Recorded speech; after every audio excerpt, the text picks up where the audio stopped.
What's going on, everybody? Welcome back. So today we're going to be going over a pretty exciting gas counter. And what makes this counter so exciting is we're not going to outspeed them.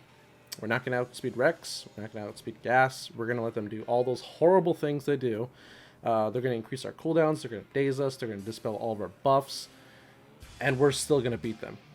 So let me go over the Beskar Mando's mods so I can show you guys what we're working with. So we're doing all health mods, all protection primaries, and secondaries.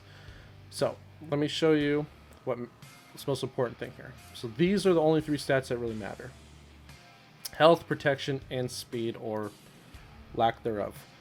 No, 3 is not a magic number. I just happen to not have any circles with no speed on them with protection primaries, so I'm stuck with a 3 speed mod. Kind of bugs me, but anyways, the reason you want to go more protection than health is because you want him to be able to take some damage without being one shot.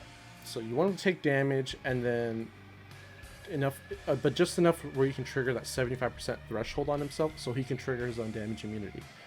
Also, the reason you want to go more protection than health is because while he has damage immunity and he's recovering protection through his unique through his Wonder of the Force triggering over and over, he's going to be recovering a lot of protection. And since he has damage immunity, he won't lose this protection. So this protection almost acts as like a bank. It's like a safe bank, or whatever you want to think about it. But basically, he gets to distribute this throughout the rest of the team. And he doesn't lose it because he's going to have damage immunity for like 90% of the battle. But everything below all of these stats do not matter. And the reason we don't want any speed on him is because we're going to make him a human shield, and we want him to have that damage immunity for as long as we can. It only lasts for one turn, so we want to make sure that turn lasts as long as possible. So let's go over the mods real quick. So we got just protection secondaries, protection primaries, all the other stuff, the defense, tenacity, offense, none of that matters. There's my 3 speed. But these aren't even that great of mods. Like, these are just whatever I had just lying around, and I was like, you know what, these will work fine. So, but yeah, let's go ahead and get started with the team, and I'll break it down step by step to show you guys what I'm doing and why I'm doing it. So, they're going to go first, and they're going to bring the pain. So, this is probably one of the worst case scenarios right here, is when his unique triggers off somebody else first. The reason for that is because he's going to have damage immunity basically for the rest of the battle, which means we're more than likely not going to trigger it off of him, which means we've already lost one opportunity. But it's okay. So the first damage immunity always goes on Greef, because Greef is going to be your fastest character of the bunch. And the reason you want to always put on Greef is Greef has no choice but to attack Gas. So if you'll notice down here, his cooldowns have already been increased by Gas's AoE. We do not want them to increase again, because we need him on his next turn to use his mass assist to finish off the contract. So he's going to attack Gas. No cooldowns increased because Gas didn't hit him. Alright. So now you're typically going to be throwing out the next one on Aurra, or whoever goes next, but you pretty much pass it to whoever needs it. And funny thing enough is the AI usually goes after people that are in the yellow or red, even if they have damage immunity. It's not like it's not a mechanic, but there's definitely like a trend going on there, but there's a little bit of RNG involved. And then with characters like Mando or Boba or Jango, people that have that can ignore taunt, you do not want to attack Gas. You don't want them taking unnecessary damage, so we're going to go after Rex, Echo, or Arc Trooper over here. So we almost lose Boba because he's pretty low on armor. But that's okay. See, they're going after him because he's in the red. They just like 4 attacks on him. Call to assist. Alright, so we're going to attack somebody other than Gas to finish off our contract. And going after Echo here. And I just did the AoE with Boba because I don't really have a play here with Boba. So I didn't really like that I can't really do anything with him. I did not mean to do this. I did not mean to push him with Aurra, so that was a bit of an oops.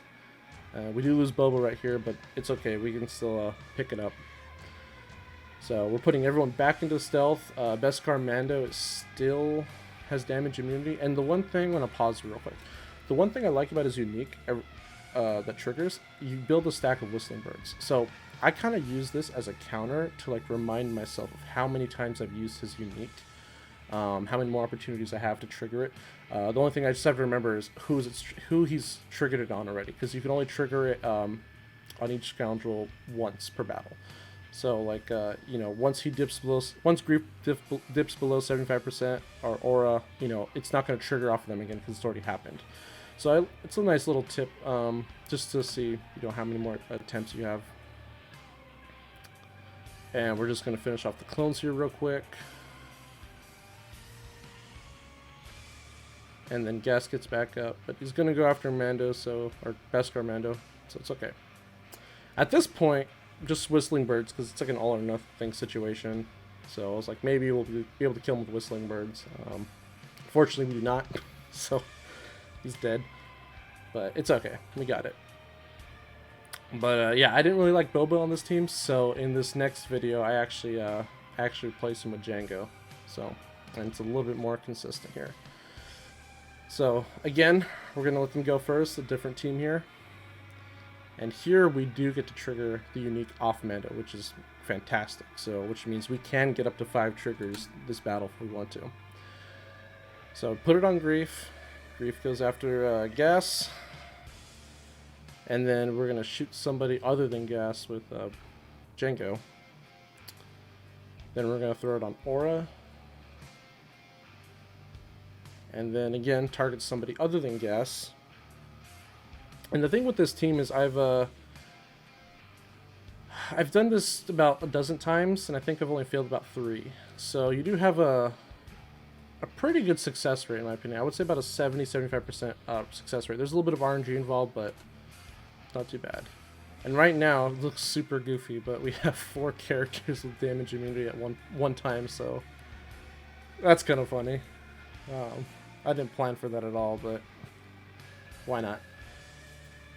So yeah, I'm going to go after someone else other than GAS. We're not going to use the shrapnel blast. We're just going to use the basic because I don't want to trigger. I want to accidentally hit GAS. So, all right. That was pretty good. They went after Greef, because if it went after Mando, we would have been a little bit of trouble here. So again, there's a little bit of RNG involved. All right, so we'll disintegrate GAS, put everyone in stealth. So I was contemplating here with the shrapnel blast. What are the chances it's going to kill Rex or Echo? And sure enough, I killed Rex. So it triggered the sacrifice, but it's okay. This team does a lot of damage, so we'll just finish them off pretty quick. And then Beskar Mando, being the perfect human shield that he is. And then we just finish this team off. And I think if this was a Grand Arena battle, let me go back to what the health and protection looks like.